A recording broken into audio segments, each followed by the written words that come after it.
Welcome to Still Untitled, the Adam Savage Project. I'm Will. I'm Adam. And I'm Norm. We're doing something different today, guys, in case you didn't notice the enormous headshots. This is the exact opposite of what we normally do when I think about it. Because normally it's one really wide shot from far away that you can kind of see a bunch of detail in the room, but can't really see us. And now we have these really ridiculous, if you're watching the video, we have these ridiculous 3 large headshots framed. Yes. That's because we're in 2 different locations. Yes, this is the first time we've ever done this, I think. Adam, you're still touring, so you're in Wisconsin today? Is that right? I'm in Minneapolis, Minnesota. So Neil Gaiman country. I'm in Neil Gaiman country. Actually, I had dinner last night with the lovely and talented Bill Corbett from Mystery Science Theater 3000 and Riff Tracks. Excellent. Yes.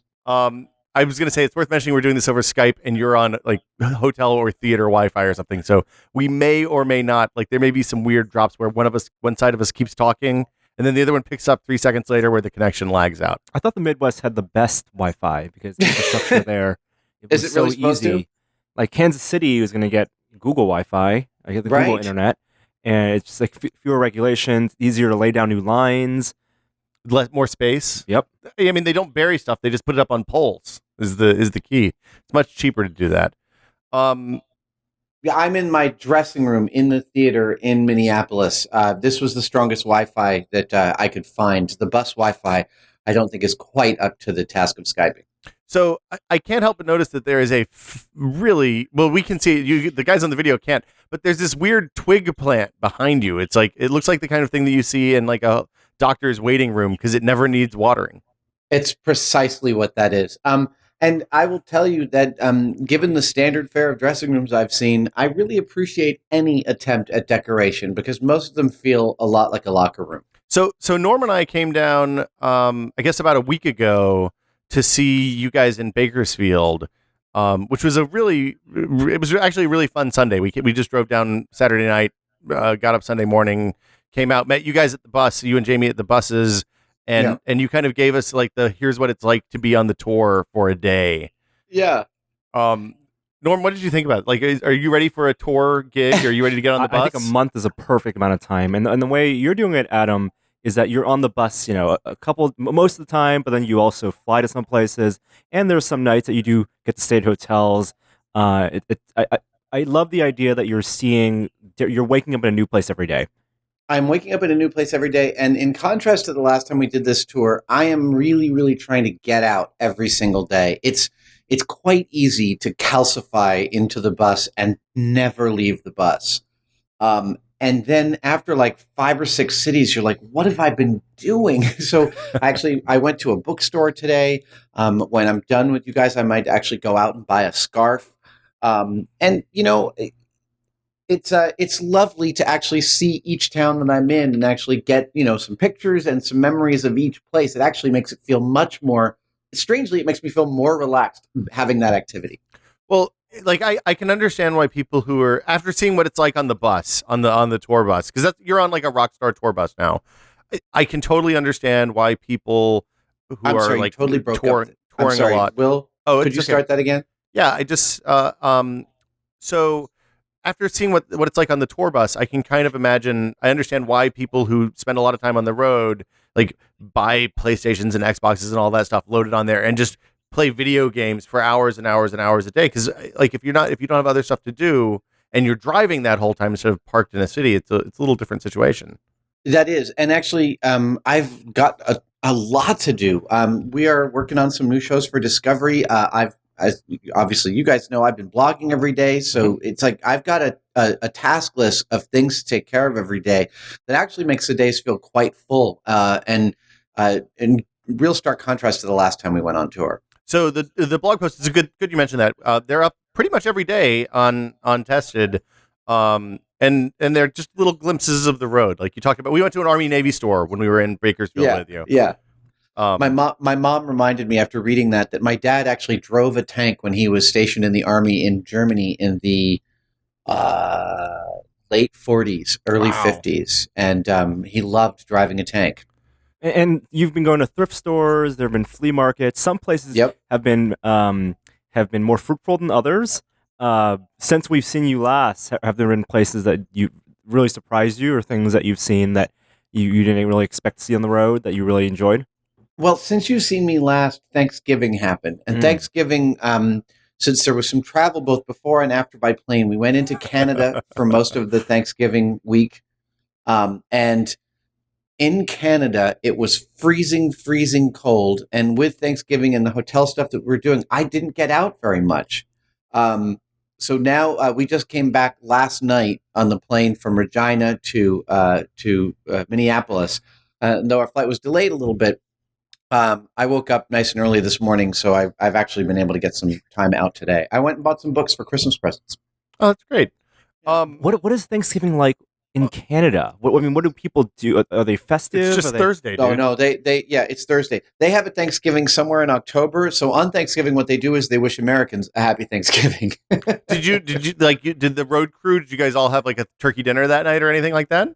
We did. We have an amazing tour manager, the young and incredibly talented Will Brandsetter, and Will organized a beautiful dinner at a restaurant called Moxie's in Calgary, and we had turkey with all the fixings ish. It was lovely with the whole crew. And then you also had some poutine in Canada. You couldn't leave Canada without having poutine.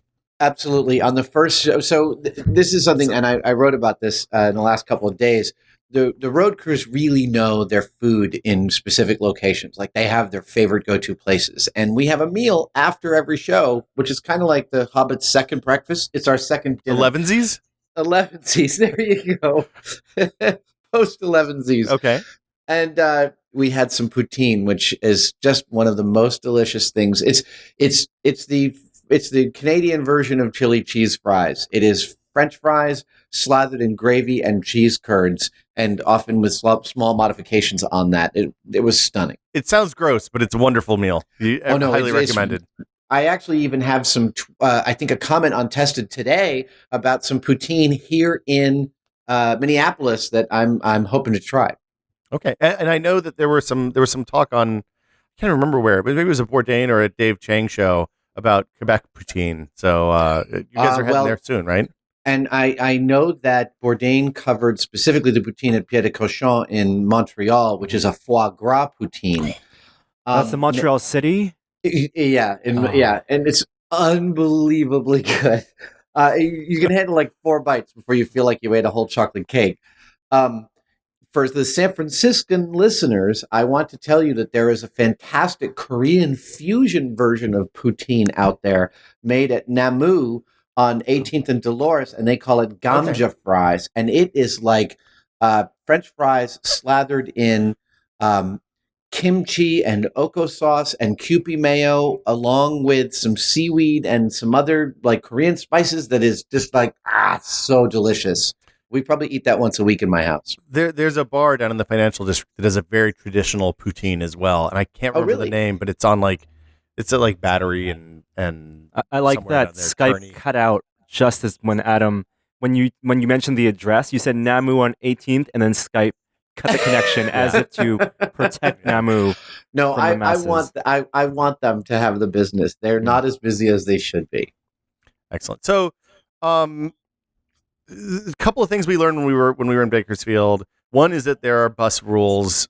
Yes. I did not realize, but pooping on the bus is strictly forbidden. It's verboten. Yeah, you don't poop on the bus. The thing is, from what I understand, it's because the buses don't have a masticator, and that's the thing that turns the poop into some sort of slurry that makes it less smelly. I don't know the exact mechanics, but basically, no one on the bus wants to smell your poop, so nobody poops on the bus. If you've ever fixed a marine toilet, you know what a masticator is, and you'd want nothing to do with that. Do you know, I tell you, if you want some fun, on the next podcast with Jamie, ask him about his attempts to improve upon the marine toilet when he lived on a boat in the Bahamas. He's got a half hour of storytelling that is solid gold. Oh, we'll definitely get into that. Yes. When I was in college, I was looking at buying a houseboat because for what I would rent an apartment for, I could buy a shitty old houseboat, live on the water for a year. Right. And the marine toilet was the thing that turned me off of the whole deal. It's just there's no way. It's not for a year. No, sir. Wow. Don't you just have to like stick a hose in it and pump it out once a week or once a month or something? Well, this in Tennessee, I think you treated and then outflew. But the larger issue was that it was marine toilets. They make bus toilets and airplane toilets look pretty nice. It's like living with a porta potty in your house. Yeah, pretty much. When you go into somebody else's boat and they have a broom handle next to the toilet, just in case the narrow throat of the toilet wasn't able to handle what you'd done to it. I realized I didn't want anything to do with that. Should we start a podcast? Should we talk about stuff? Yeah, why not? Why not? I just watched a very cool movie last night called Europa Report, which is a super low budget mockumentary. I can't say it's a mockumentary because they're not mocking the documentary. Yeah, it's a found footage film, and it's good. It's low budget is clearly visible in a bunch of ways, like in a bad way or an okay way. No, I guess in an obvious way. Like, the sets are well constructed, but they're almost a little too clean from what we understand real space looks like. Oh, so you have to describe, let the people know it's a space exploration movie set in the near future. Yes, it's set in the future, a manned mission of, I think, 8 astronauts to one of the moons of Jupiter, Europa, to do samples of the water under the ice on Europa, and hopefully to see if there's life on the planet. Of course, that's where the drama comes in. Oh, go ahead. It's like an 18-month trip. So you bounce back and forth in time a bit. Testimonials from the astronauts right to a camera, footage from all over the space station, from fixed cameras, each one labeled every time you cut to it. And it is really well constructed. It's a sophisticated and well-constructed film.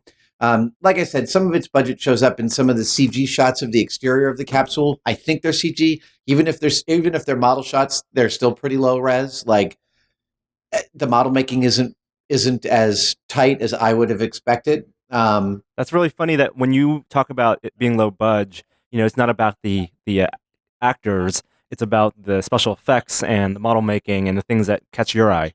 Well, actually, I will say that the acting is universally terrific. Given what the guys had to do, the main actor who is one of my favorites right now is Sharlto Copley, who played the villain in Elysium and also the South African Mucky Muck who got turned into an alien in District 9.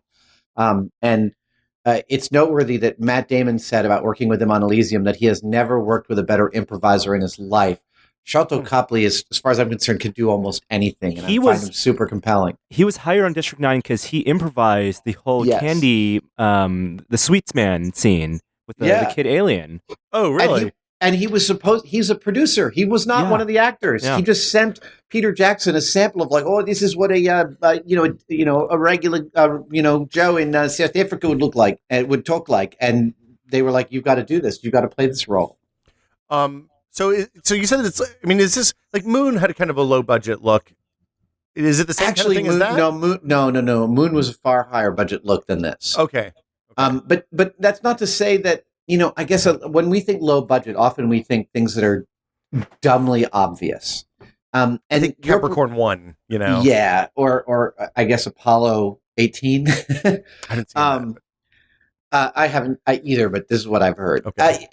So we think of low budget as meaning like, someone bangs into the set and moves like cardboard. This film doesn't suffer from any of that. It is very well constructed. There's a lot of action on the set, and when there's action, the whole set moves. They really built a set, and they can, jiggle it and move it. The weightless stuff that they do and the simulated gravity stuff that they do is really well thought out. They use their money incredibly wisely. So I got to give them huge props for a film that looks fantastic. And I don't think it would be obvious to a ton of people how low the budget probably was. And the acting, like I said, was great. They wrote the movie so they could work around the low budget. Like you said, there is simulated gravity, and they designed it in a way.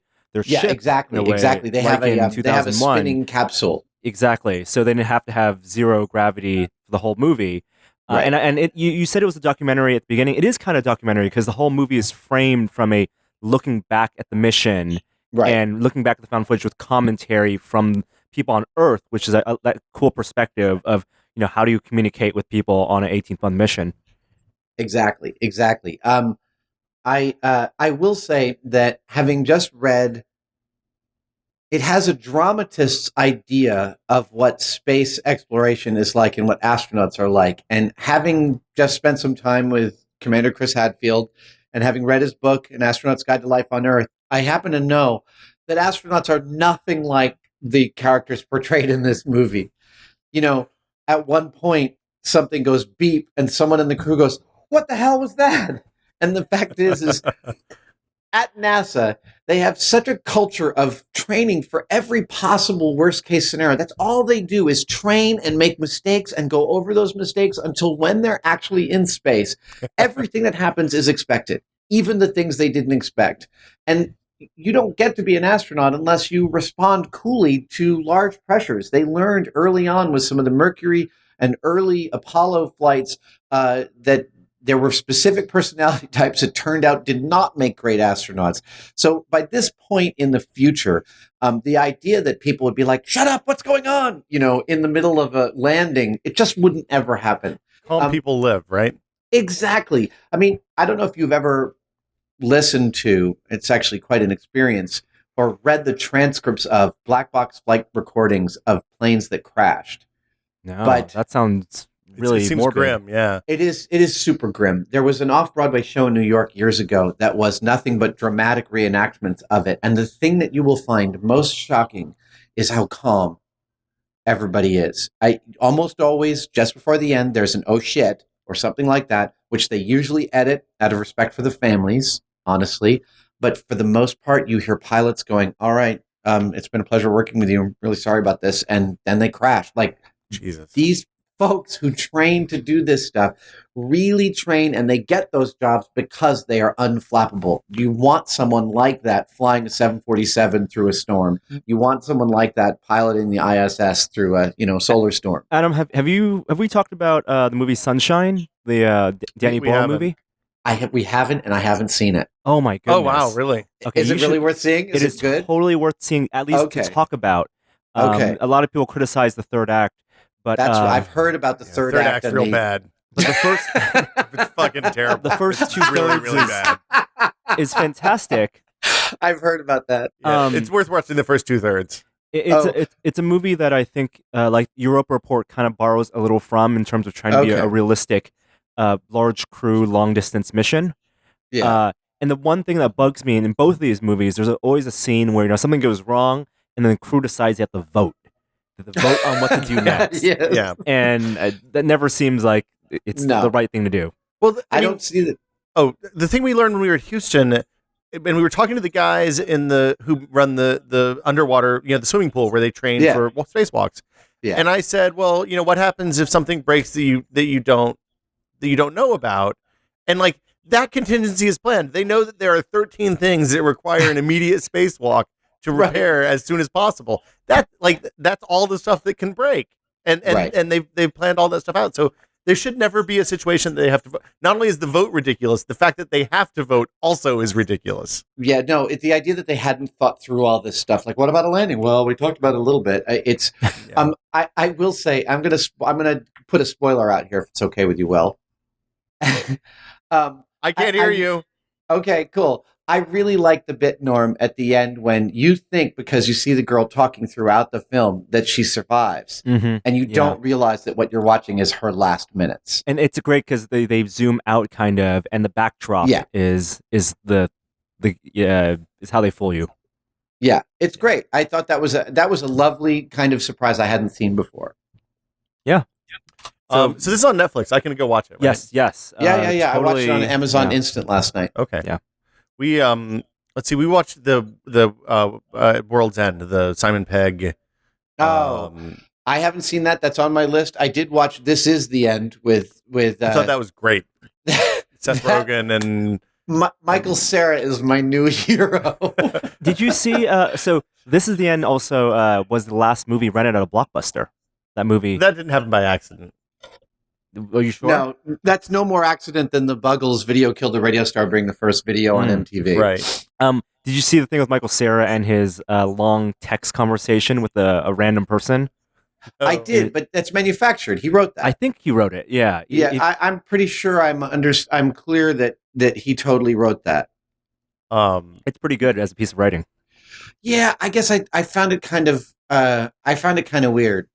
It That's made what me he's going uncomfortable, but maybe that's exactly what the point was. Oh, can I make something? Can I talk about something? Moon. You guys have both seen it. Yes, Yeah. absolutely. Okay. Moon spoilers incoming? No. Okay. I couldn't bear it. I lasted 20 minutes. But the trick is that he's a clone, right? Is that what it is? That is. Yeah. Okay. Yeah, I figured that out 10 minutes in, and I was like, Christ, I can't take this click. That's not the. That's not the point. The point isn't No? that that's not like supposed to be a reveal. It's more about how do you. It's you have to watch it, and we should talk about it. You should watch it again, and we should talk about it. I clone found it slavery excruciatingly okay? boring. What's that? Is clone Is clone slavery okay? Well, according to George Lucas. See, Adam, enough. I think that because there's a guy for the Atlantic looking up Netflix subgenres. And Yeah. it's really funny that how they can categorize Raunchy independent late night comedies? Oh yeah, or talking animals that are judgmental too, or something like that, like something ridiculous. And it makes you think about what type of movies you like, and like you can say I like science fiction movies or like I like space movies, but I realize I like hard sci-fi movies with very few actors, where it's just one-on-one. Yeah. And you Like think about one-act plays movies. almost. And you think about movies like 2001, the third yeah. act of that, it's just one-on-one mostly. Yeah. Even a just movie purely, like Solaris, it's mostly one-on-one. And a movie like Moon, it is one-on-one, but he's playing both roles. right. And as an acting challenge, I think that is tremendous. I totally agree. And remind me that because I'm old and my brain doesn't work, the name of the actor. Sam from Moon? Rockwell. Yeah. Sam Rockwell is one of my favorite actors. I think he's phenomenal, and I've loved him ever since his amazing transformation in a freaking great movie, Charlie's Angels, when he plays the villain. Oh, yes. Is I he like in Charlie's Angels? Yeah, he's the bad guy. Yeah, he's the wow. bad guy. He's also in Galaxy Quest. Oh no, he's amazing in Galaxy Quest he's as the red the shirt. red shirt, What's yeah. my name? Yeah. His worst role, though, has to be Iron Man 2. Right? Oh, it does have to be Iron Man. Yeah. I'm sorry. I don't think I'm that's sorry. his fault. I don't blame him. No, I don't blame. I don't know who to blame. I'm sorry, John Favreau. I love you, but I didn't like Iron Man 2. He was in Assassination of Jesse James by the Coward Robert Ford. Oh, really? Which is a great movie. Is it really? It's a fantastic. If you like westerns, if you don't like westerns, you're not going to like it. But I think it is a phenomenal. That's movie. Casey Affleck. I want to know why Casey Affleck isn't more famous. Yeah. I want him to be more famous. I don't know. It's Brad Pitt's in that too. I think, right? Yes. Yes. I'm not sure. I just No, that's funny. thinking Brad Pitt's in probably, that too, right? yeah. I mean, I've been really glad with the ascent of Joaquin Phoenix.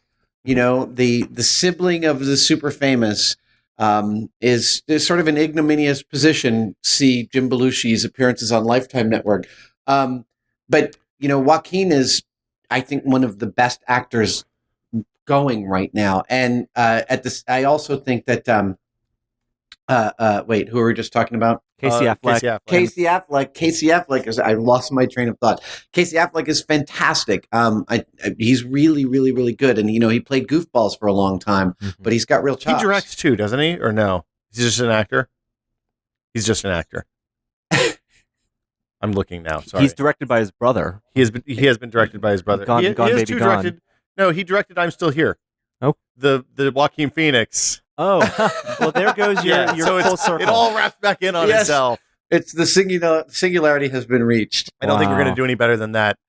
So there was what happened. You guys froze for a minute after I spoke, and then there was nothing, and then you just piped in, and I heard you go, "He's just an actor." It was almost like an admonition of me, like, "Shut up, talking about this guy." Well, so the funny thing is all through this, and the people watching will be able to tell when it happens to us, but not when it happens to you, because your video freezes, and you end up talking for a little bit, and we come in right at the punchline.